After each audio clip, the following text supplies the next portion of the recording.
Marcus Taylor was a hard-working father. He had saved money for months to give his 10-year-old daughter Aaliyah her dream trip to New York City. It wasn't just a vacation. It was a special promise he had made to her after she bravely managed her rare breathing condition all year. Aaliyah had always dreamed of seeing Times Square, riding in yellow taxis, and standing at the top of the Empire State Building.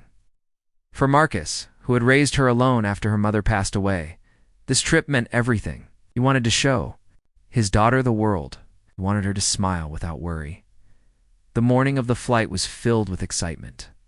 Aaliyah wore a pink hoodie and carried her little travel bag that had stickers of stars and cartoon cats on it. She looked happy, full of wonder.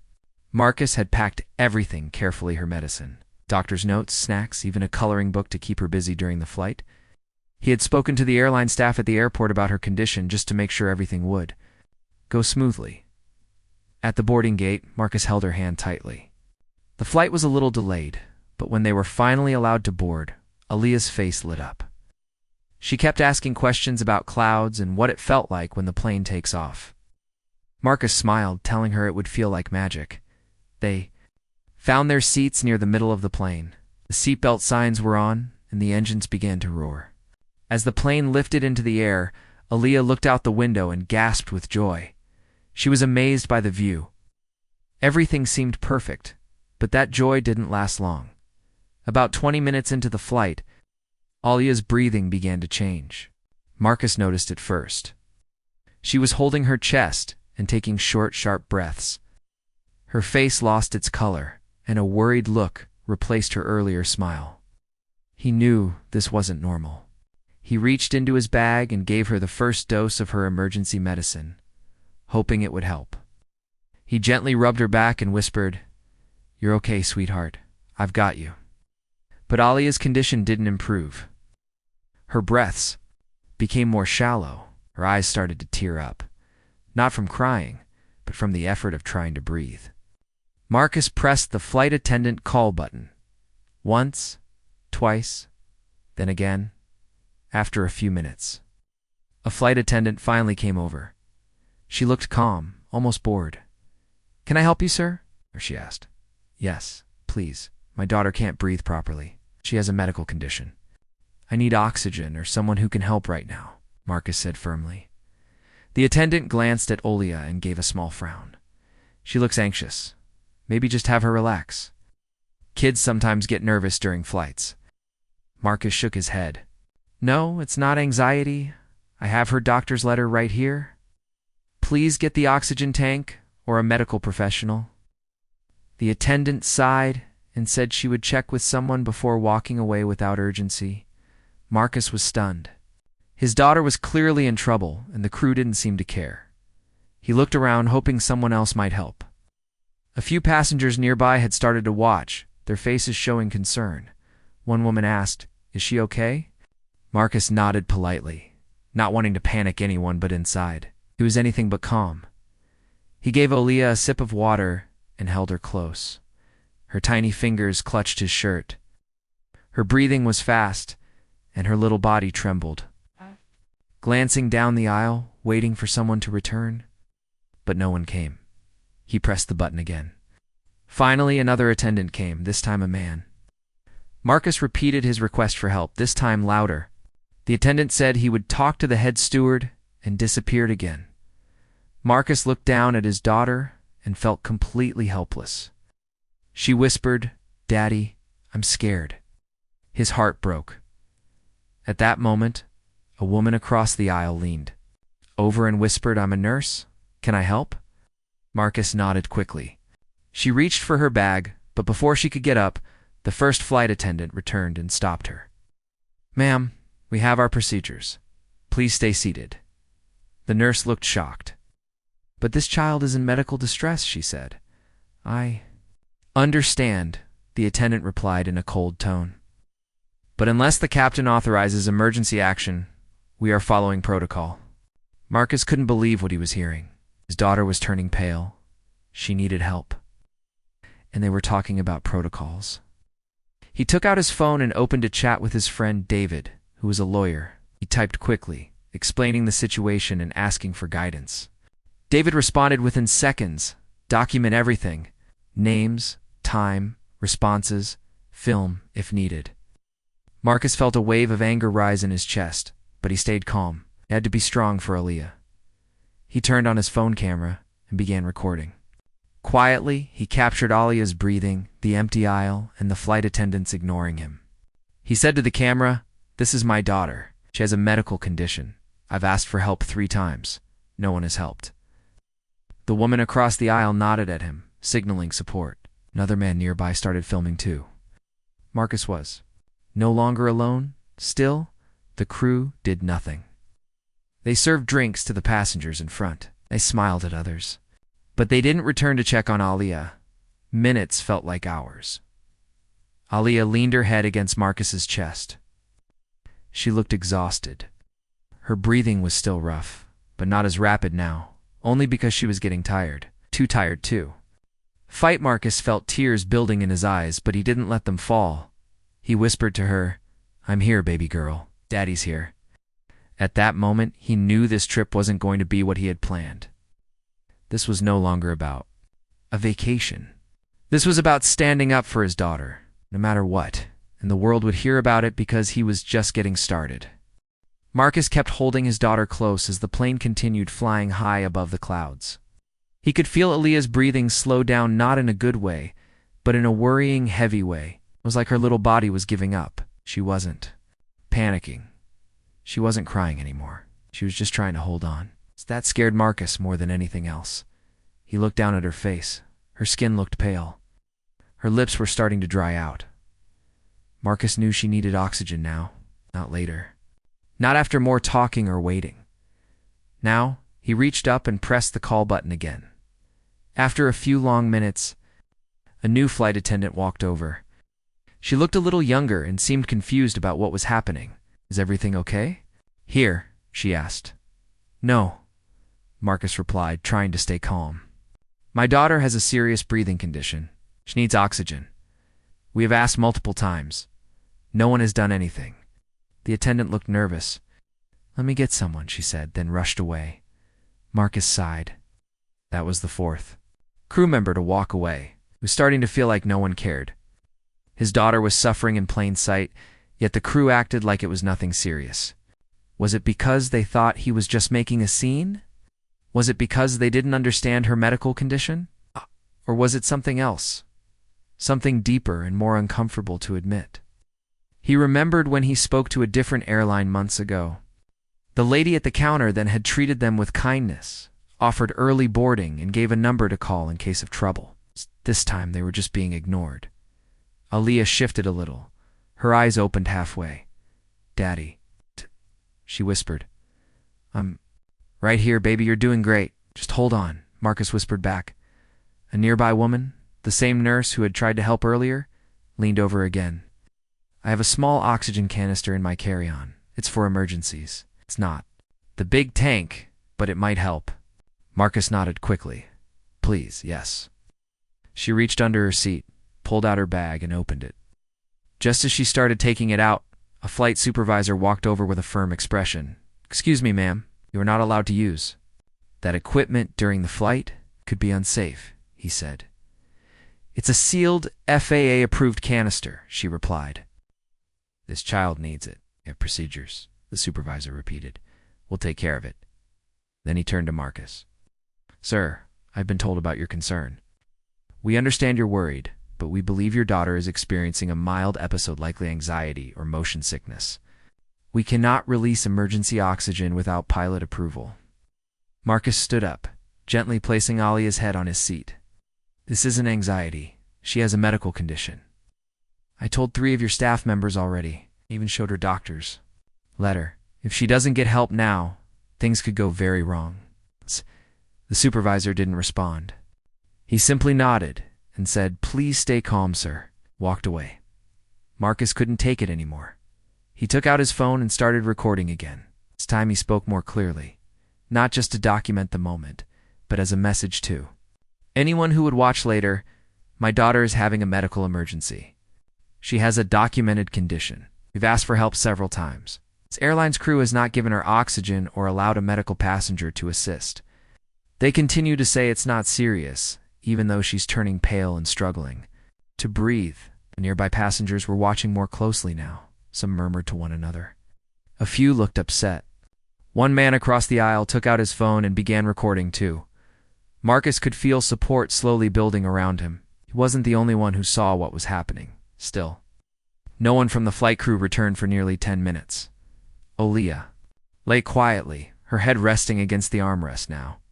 She looked tired and weak. Marcus sat next to her, holding her hand gently, trying to hide his fear. He had never felt so powerless. All he wanted was for someone to treat her like she mattered. Not as a problem, not as a checklist item, just as a human being. Finally, the flight attendant from earlier returned, holding a small oxygen mask and a tank.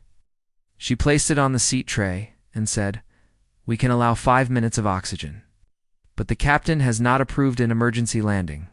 Marcus didn't say anything. He just grabbed the mask and gently placed it on Alia's face. She took one breath, then another. Her body relaxed slightly.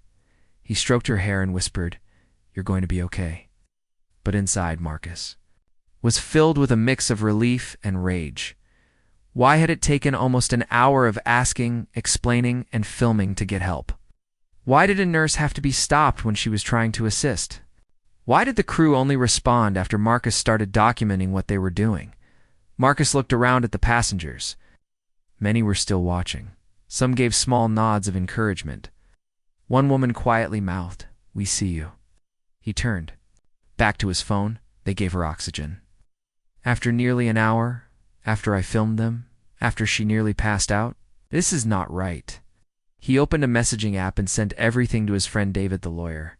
Photos, videos, descriptions. David replied within moments, "Call me the second you land. This is unacceptable. Get the names of every crew member involved. This isn't just about poor service. This is dangerous neglect." Aaliyah was still breathing through the mask. Her eyes opened again. This time she looked at her father and gave the faintest smile. That was all Marcus needed to know. He had made the right decision by not staying silent. He took a deep breath and stood up. He called for the supervisor again. When the man arrived, Marcus looked him straight in the eye. "I want to speak to the captain," he said firmly. The supervisor hesitated. "Sir, that's not allowed during." Marcus raised his hand. "Then, tell the captain that I will be filing a full report. I want this logged. I want every minute of this noted. And I want this flight cut short if my daughter's condition worsens again. If not, I will hold this airline legally responsible." The supervisor's face changed. He nodded and walked away without arguing. Marcus sat down and held Aaliyah again. He didn't yell. He didn't shout. But his quiet strength filled the cabin. The crew could feel it. The passengers could feel it. And soon the airline would too. Shall I continue with part 3 next? Marcus sat quietly beside his daughter, his hand gently holding hers. Aaliyah was now breathing through the small oxygen mask they had finally provided. Her face looked a little better, but she was still very weak. Every few minutes, Marcus would check her pulse, touch her forehead, and whisper softly, "You're doing great, sweetheart. Just a little longer." Inside, Marcus was boiling with frustration. It wasn't only about the oxygen. It was about how they had treated him as if he was overreacting, as if his daughter's pain didn't matter. He kept thinking, what if I hadn't recorded this? What if no one around me cared? Would they have just ignored her the whole flight? He looked around the cabin. Many passengers were watching him now. Some gave sympathetic looks. Others just stared silently. The nurse who had offered help earlier gave him a small thumbs up, as if to say, "You're not alone." Marcus checked the time. There were still over 2 hours left until they reached New York. He didn't feel safe waiting that long. Oh, what if Alia's breathing worsened again? What if the oxygen ran out? He stood up, calm but firm, and walked toward the front of the plane. A flight attendant tried to stop him. "Sir, you need to remain seated," Marcus interrupted. "I'm not trying to cause trouble. I'm asking to speak with the captain. Please let me explain something important." The flight attendant paused, then walked away toward the cockpit. A few minutes later, the flight supervisor returned, The captain can't come out right now, he said, but I've told him about your request. We're monitoring your daughter's condition. If anything becomes serious again, we may consider landing early. Now he suggests you keep her calm. Marcus nodded but replied she was calm. She was calm before she nearly passed out. I don't think you understand what that did to her, or to me. The supervisor looked uncomfortable but said nothing more. Marcus returned to his seat, pulled out his phone again and began writing a message to David, his lawyer friend. Still in the air, gave her oxygen after almost an hour, refused help. From a nurse, no apology. Trying to act like it's fine now. I have videos, David responded quickly. Good, keep documenting. Don't argue. Shh. Don't shout. Let them dig their own hole. Then Marcus had an idea. A bold one. He opened a video app and hit record. He looked into the camera and began speaking in a low, steady voice. My name is Marcus Taylor. I'm on flight 218 with my 10-year-old. Daughter Aaliyah, she has a rare respiratory condition. She had a medical emergency mid-flight. Asked for help multiple times. I showed proof. The flight crew refused to assist. A nurse tried to help. She was stopped. Only after I started filming did they bring oxygen. She could have passed out or worse. I want people to know this happened. It's happening now, and I'm not staying silent. Ended the video and sent it to David, who replied this. We'll go viral. Just wait. Passengers nearby started whispering again. One of them leaned forward and quietly said, You did the right thing. Another tapped his shoulder and asked if he needed anything. Even those who had been silent before were now beginning to feel the weight of the situation. A few seats behind Marcus, a young woman had been quietly recording everything on her own phone. She leaned over and asked, Would it help if I send you my video too? Marcus nodded. Yes, please. She sent it to him immediately as he watched her clip. He saw clear footage of him asking for help. The crew walking past, and the nurse being told not to assist. It was undeniable proof. That's when Marcus made his decision. He opened his phone again, attached the videos, and uploaded the clip to social media with the caption. Flight crew ignored my daughter's medical emergency. Took nearly an hour. To help nurse was stopped. Here's what really happened. He hit post. Within minutes, the video started getting views. Comments poured in. People were shocked, angry, supportive. I hope she's okay. This is heartbreaking. This happens more than we think. Stay strong, Dad. They need to be held responsible. Marcus sat back in his seat and looked at Aaliyah. She was still resting, the oxygen mask now hanging loosely near her chin. Her breathing was steady but tired. He looked up and noticed the supervisor returning again. This time his face looked different, more serious. Maybe even a little nervous. Mr. Taylor, he said, the captain has been updated again. We've decided to contact the nearest airport. If your daughter's condition doesn't improve, we may begin an emergency landing. EMTs are being alerted just in case. Marcus simply nodded. That's all I asked. Thank you. He didn't smile. He didn't thank them for finally doing their job. He knew they weren't acting out of care. They were acting because they were now being watched. The crew began moving more carefully. They walked by with softer voices. They checked in more often, though awkwardly. It was clear the situation had changed, but only after the attention had turned toward them. One flight attendant came by. With a small bottle of water and a warm cloth. Is there anything else we can get for you or your daughter? She asked. Quietly, Marcus looked at her for a moment, then said gently, Just make sure no other child goes through this again. The rest of the flight continued quietly. The video continued to spread online. David messaged again. This is going everywhere. News outlets are already asking for interviews. Marcus didn't care about the fame or attention. He only cared about his daughter and about making sure no other father had to feel this helpless thousands of feet in the air. The plane eventually began to descend. The crew announced an early landing due to a medical situation. Paramedics waited on the ground, ready to step in. As they landed, Marcus looked out the window. The city they had hoped to explore would have to wait. His daughter's health came first, but he knew this wasn't the end. As the plane touched the ground, the wheels screeched softly against the runway. A strange silence filled the cabin. It wasn't the usual cheer or relief that people felt after landing. This was different. People looked around quietly, their eyes shifting toward Marcus and his daughter, Olea, who was still lying on her side with the oxygen mask resting near her face. Some passengers didn't know what to say. Others just watched with concern in their eyes. Marcus gently sat up, straighter, and leaned close to Alia. "We've landed, sweetheart," he whispered. She opened her eyes a little and blinked slowly, too tired to speak but awake enough to hear him. Captain's voice came on over the speaker, calm and official. "Ladies and gentlemen, we've made an unscheduled landing due to a medical situation on board. Please remain seated while medical personnel come aboard. We appreciate your patience." The flight crew began preparing the front of the plane. 2 paramedics entered with their equipment bags. One of them, a kind-looking woman, walked straight to Marcus and knelt beside Alia. "Hi there, I'm Melissa. We're going to take care of you, okay?" The other paramedic checked Alia's oxygen levels and pulse, while Melissa asked Marcus quick questions about her condition and medical history.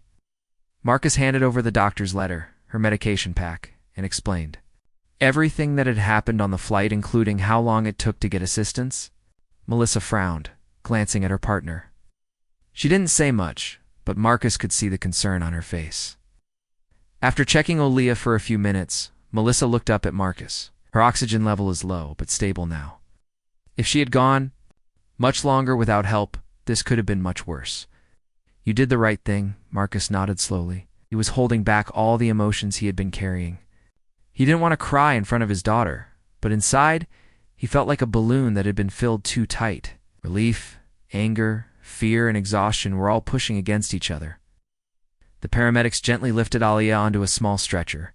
She was light, and her body moved slowly, but her eyes followed Marcus. She didn't want to let go of his hand. "I'm coming right behind you," he said, and she nodded. As they moved toward the plane's exit, some passengers clapped quietly, not a celebration, but a show of support. Others whispered, "God bless you," or "We're so sorry." A few offered their contact details, saying they had witnessed everything and were willing to speak up. One woman, the same nurse from earlier, walked up to Marcus before he stepped. "Off the plane? You don't owe anyone silence," she said. "If you ever need a witness, I'm here." "I saw it all." Marcus thanked her with a small nod. "You tried to help. I'll never forget that." Outside the plane, the bright airport lights felt sharp and cold. The EMTs loaded Alia into the ambulance while Marcus sat beside her, holding her hand the entire way to the hospital. At the emergency room, doctors ran tests, gave her stronger oxygen, and monitored her breathing. Thankfully, her condition improved slowly. A few hours later, a doctor came into the room and smiled softly. "She's going to be okay," he said. "You got her here just in time. You did a good job, Dad." Marcus finally allowed himself to breathe fully, sat next to Alia, and held her hand while she slept. Her tiny fingers curled around his. She looked peaceful again. The strong little girl who had always smiled through pain was resting at last.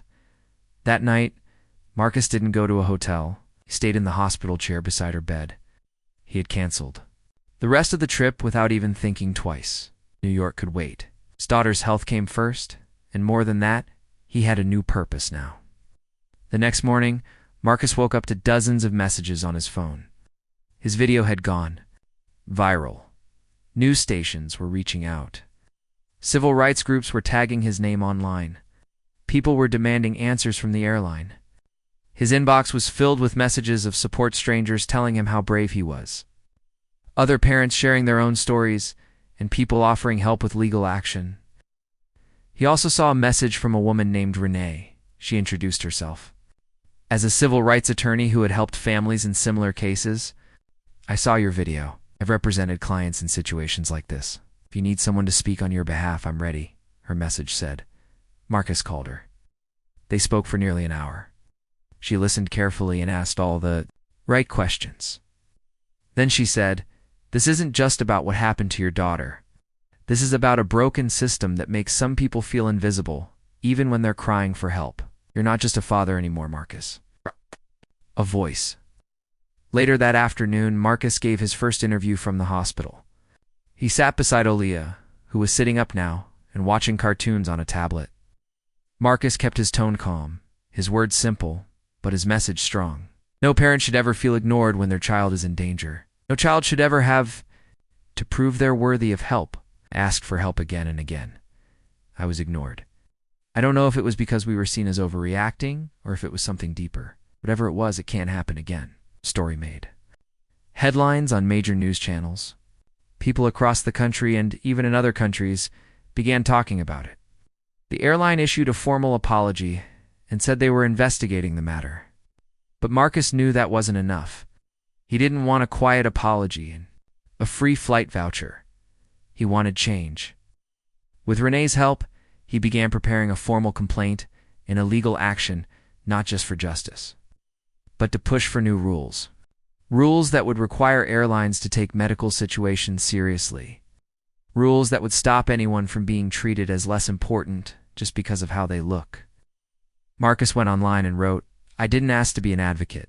Just wanted to be a dad. But if speaking out means this never happens to another child, then I'll speak as loudly as I can." Days later, Aaliyah was discharged from the hospital. She was still a little weak, but her smile had returned. As they packed up to go home, she looked up at her father and said, "I'm proud of you, Daddy." Marcus knelt down and smiled. "I'm proud of you too, my brave little girl." He held her hand, walked out of the hospital doors, and into a world that was finally beginning to listen. Shall I continue with part 5 next? Aaliyah was finally home. The hospital had given her the all-clear, and the doctors had said her recovery would continue with rest, proper care, and regular checkups. Marcus helped her settle into her room, made her favorite warm soup, and wrapped her in a soft blanket. It was quiet now, Sci-fanned, far from the cold, careless silence of that airplane cabin. But even as she rested, the world outside their home was not quiet. The video Marcus had posted during the flight had now reached millions. The internet was filled with comments, reactions, and strong opinions. People from all over the world were talking about how a father's calm courage had forced attention onto something so many families had quietly suffered before, being ignored during emergencies, especially when the family involved didn't look important to the people in charge. Marcus kept reading messages on his phone. Some were from other parents. "This happened to us too. We were told we were overreacting while our son was in pain." Others were from medical workers saying, "No medical help should ever be denied. Your daughter deserved better." And some were from people he didn't expect, pilots, flight attendants, even airline workers who wrote privately to say they supported him and that the system needed change. News outlets wanted to interview him. Journalists called every day. Some reporters came to his neighborhood asking for a comment. At first, Marcus wasn't sure he wanted to be in the public eye. He didn't seek attention, hadn't posted the video to go viral. He did it because he was scared for his daughter and had no one else to turn to. But after days of thinking and long talks with Aaliyah and his lawyer Renee, Marcus made a decision. He would speak, not for fame, not for revenge, but for change. He agreed to sit down for one major interview. A small news station visited their home and set up a simple camera in the living room. Aaliyah sat quietly next to him, holding his hand. When the reporter asked, "Why did you decide to come forward?" Marcus answered in his steady voice, "Because I realized this wasn't just about my daughter. It was about how many others are treated the same way, ignored, brushed aside, or labeled as overreacting just because someone doesn't take them seriously. I want this to stop with us. I want no parent to feel what I felt on that plane."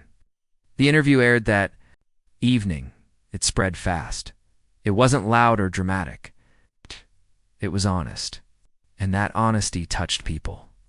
More stories began to surface from families who had similar experiences on flights, in hospitals and schools. Some stories were years old, but the pain was still fresh. Marcus's voice had opened a door others had long felt was closed. Soon, airline officials requested a meeting with Marcus and Renee. They wanted to talk not in a courtroom, but face-to-face. Marcus agreed, but only under one condition. The conversation would be about solutions, not apologies. At the meeting, airline representatives listened as Marcus calmly retold what happened on the flight. He shared not just his emotions, but practical suggestions.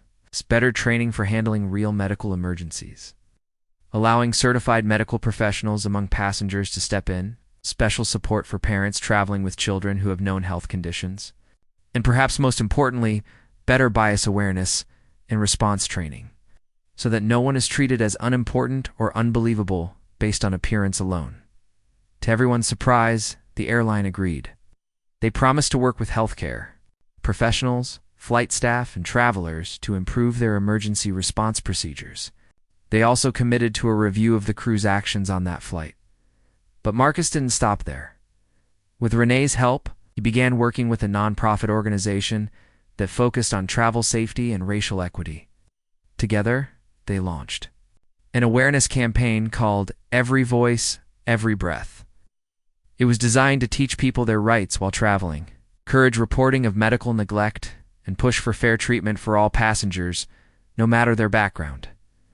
Aaliyah even drew the campaign's logo, a small heart inside an airplane. It was simple but powerful, just like the story behind it in schools, churches, community centers, and even online webinars. Marcus spoke with parents, teachers, nurses, and pilots. His calm, respectful way of explaining what happened made people listen. His story wasn't angry, it was full of truth, and it made people think about how they'd treat someone in trouble. Whether on a plane or anywhere else, months passed. The airline announced updates to its crew training program. It started new lessons on handling medical emergencies. Flight attendants now learned how to recognize real distress in both children and adults, and how to act quickly without waiting. For a captain's word, Leah's story was even used in a training video with her and Marcus's permission. One day, Marcus and Aaliyah were invited to visit a school where students had watched the video and learned about speaking up. Teacher said, "You helped these kids understand what kindness and courage look like." As they stood in front of the classroom, a small boy raised his hand and said, "I would have given her oxygen if I was there." Marcus smiled, tears gently filling his eyes. "Thank you," he replied. "That's all anyone had to do." As life slowly returned to normal, Marcus never stopped being a father first. He took Aaliyah to her follow-up appointments, helped her with homework, and told her bedtime stories. They didn't make it to New York that year. They planned a new trip, not for sightseeing, but to speak at a conference where doctors and flight safety experts would gather. Aaliyah wanted to go and tell her side of the story, even if just for a few minutes. She had grown stronger, not just in her health, but in her heart. When they finally did take that next flight months later, the airline welcomed them with care. The crew knew who they were. They checked in often, not out of fear, but out of genuine concern. During the flight, Leah leaned toward the window and whispered, "I'm not scared this time." Marcus looked at her and replied, "That's because you helped change their sky." Back on the ground, people continued to share their own stories, and every voice, every breath grew stronger. Marcus's one choice to speak out had opened a path for so many others, and in the quiet moments at home, when no cameras were around, Marcus would hold Aaliyah's hand and say, "That day wasn't just about what they didn't do, it was about what we did together." Their story wasn't just a moment. It became a movement, and it reminded the world that even a soft voice, when spoken with love and truth, can make the world listen. Would you like me to help with the image prompt description? Now for this story title.